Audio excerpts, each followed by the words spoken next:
Olá, meus irmãos, que a paz esteja com todos. Hoje somos convidados a contemplar o estilo da realeza de Cristo Salvador. Jesus é Rei, e exatamente no último domingo do ano litúrgico celebramos ao nosso Senhor Jesus Cristo, Rei do Universo.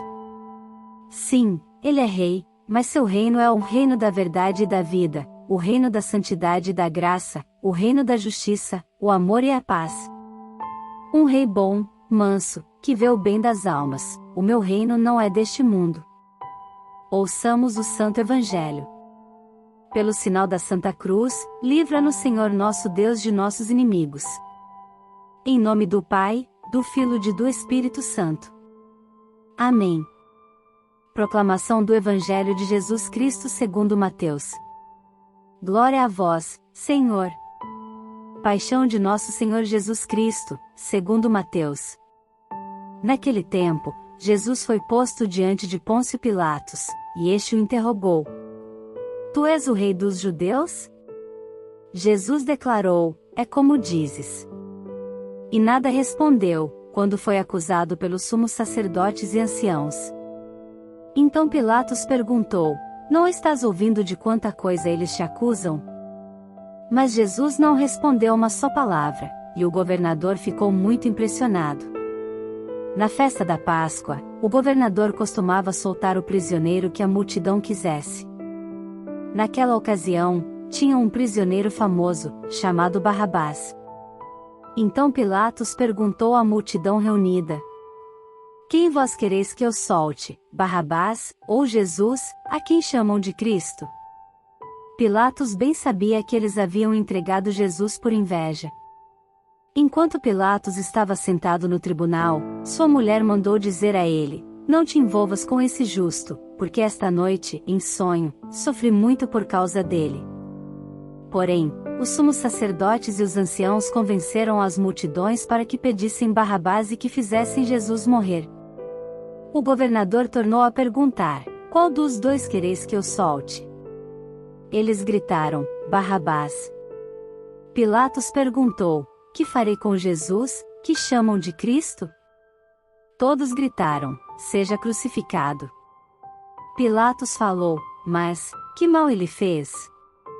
Eles, porém, gritaram com mais força: Seja crucificado. Pilatos viu que nada conseguia e que poderia haver uma revolta. Então mandou trazer água, lavou as mãos diante da multidão, e disse: Eu não sou responsável pelo sangue deste homem. Este é um problema vosso.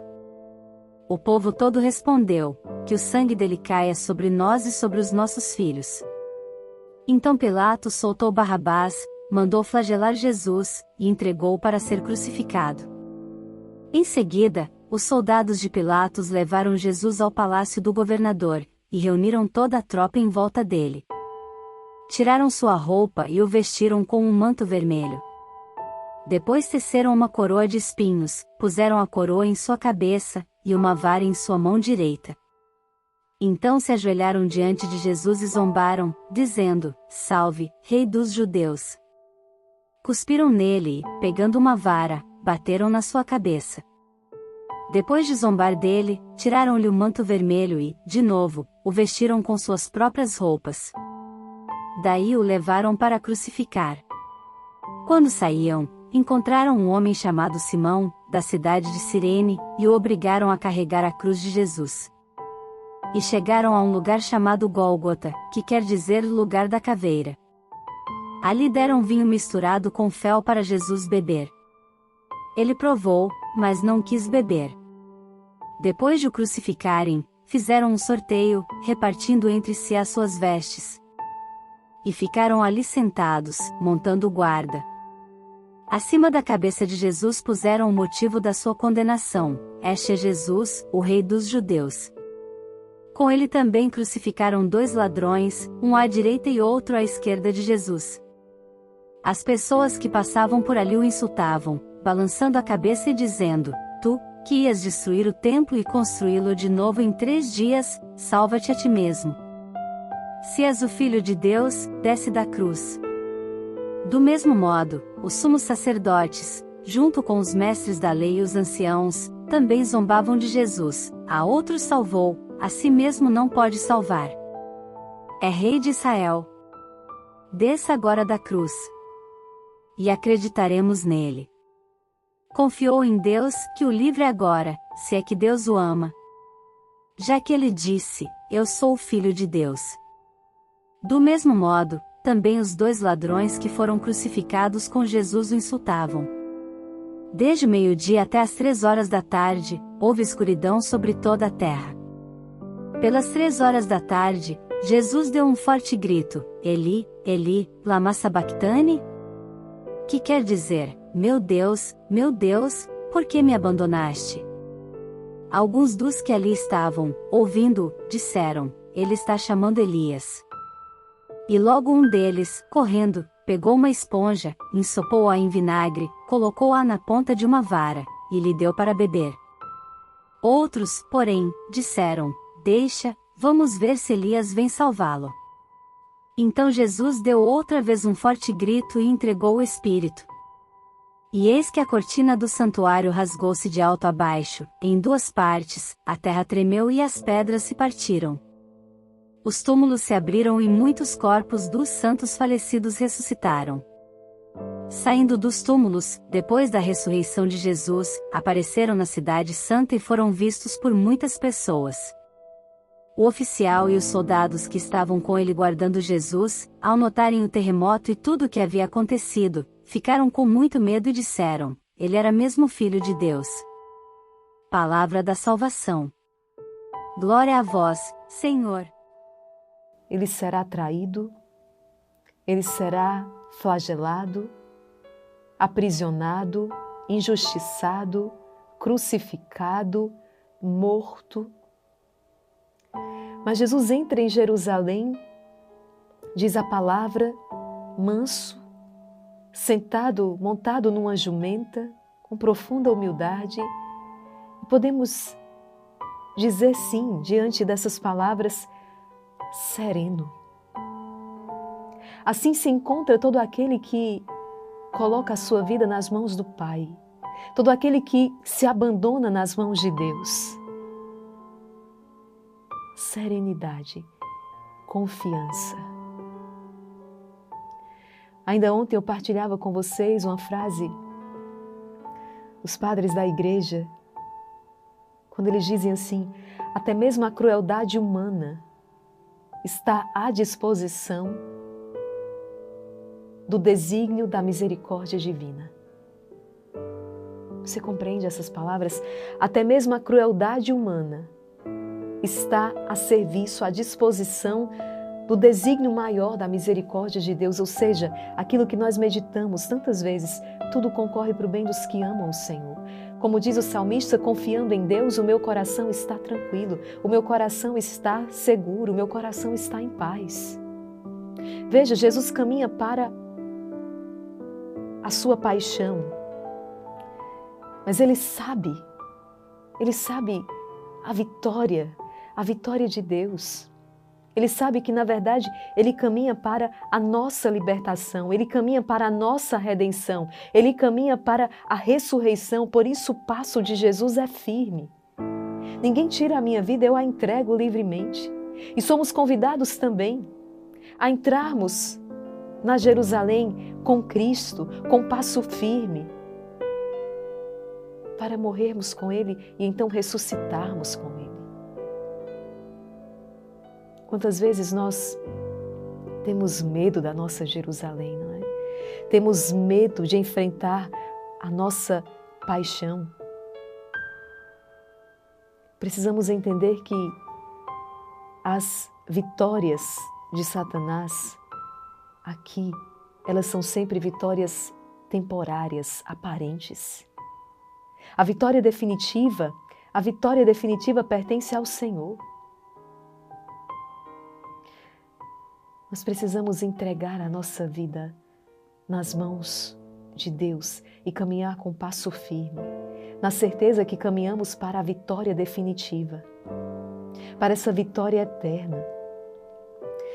Hoje adentramos na Semana Santa, a Semana Maior, e eu convido você a se decidir por fazer um retiro ao longo desta semana, talvez você não tenha conseguido se preparar tão bem ao longo da Quaresma por causa das suas obrigações diárias, mas nós chegamos na Semana Santa.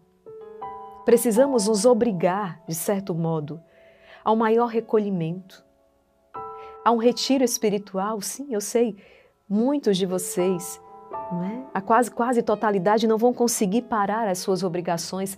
Talvez alguns consigam no Tríduo Santo, quinta, sexta e sábado. Alguns nem isso. Mas mesmo diante das obrigações, mesmo diante dos afazeres, manter-se num recolhimento maior. Diminuir ali o acesso às redes sociais, responder, conversar o estritamente necessário.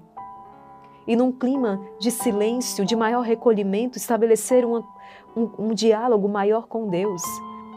Filho, entenda, nós não vamos participar de uma encenação.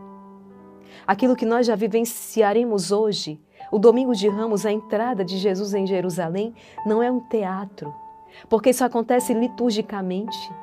Ou seja, nós fazemos memória, esse acontecimento se atualiza na história.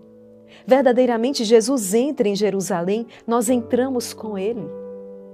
E podemos sim dizer, Hosana ao Filho de Davi, salva-nos, Senhor. Bendito aquele que vem em nome do Senhor. Não nos coloquemos como espectadores, alguém que assiste aquilo que está acontecendo nessa semana, mas coloquemo-nos como partícipes, aqueles que participam e vivem esta semana. Tenha certeza que você está diante de uma semana, a semana maior. Não é como nós chamamos a semana maior, a grande semana. E ela é a semana maior, é a grande semana também nos frutos que ela então nos traz. Da vigília pascal, nós vamos dizer, é a mãe de todas as vigílias. Não existe frutos que se comparem ao fruto maior desta semana. Não existe graça que se compare à graça desta semana. Então tome uma firme resolução de participar, se você pode, todos os dias, começando por esse Domingo de Ramos. Em cada dia dessa semana, o Evangelho vai nos marcando, nós vamos vivendo, Jesus vai se aproximando da sua paixão e nós nos aproximamos com Ele. Partilhamos das suas dores, partilhamos da sua angústia, partilhamos da sua morte para que partilhemos também da sua ressurreição, para que também tomemos parte naquela alegria pascal, na vitória triunfal, na vitória definitiva de Cristo sobre o mal, sobre a morte, sobre o pecado. De maneira especial, o Tríduo Pascal. Não falte. A quinta-feira, a missa da ceia do Senhor, a instituição do sacerdócio, a instituição da Eucaristia, o mandamento do amor. Na sexta-feira, a celebração da paixão do Senhor. Jesus morre na cruz. No sábado santo, a vigília pascal, onde renovaremos as nossas promessas batismais. Meus irmãos, que grandiosidade, quanta riqueza. Ao entoarmos juntos aquele glória, ao entoarmos juntos aquele aleluia, nós somos repletos, nós somos cheios então desta graça de Deus derramada sobre nós. Nós somos fortalecidos, nós somos libertos, somos redimidos, ressuscitamos com o Senhor. Eu costumo dizer que a Páscoa, ela nos dá essa força necessária para suportarmos e vivermos todo o nosso ano litúrgico. Todo o ano. Ela nos inflama no amor. Ela realmente introduz em nós como esta força espiritual, de maneira que podemos então vencer todas as tempestades, todas as dificuldades ao longo de todo este ano, até celebrarmos novamente a Páscoa do Senhor. Mas só vai viver, não é? Só vai experimentar e tomar posse desses frutos copiosos aquele que se dispuser a isso. Aquele que se colocar ali em comunhão com Deus, em cada liturgia, em cada acontecimento. que repito, se atualiza na nossa história. São tantos ataques à nossa fé. São tantas insídias do maligno. O mundo, a nossa carne. Nós precisamos cada vez mais nos refugiarmos no Senhor. Se quisermos verdadeiramente experimentar na nossa vida, na minha vida, na sua família, na sua casa, a vitória definitiva de Cristo. Vitoriosos, definitivamente, vitoriosos para sempre.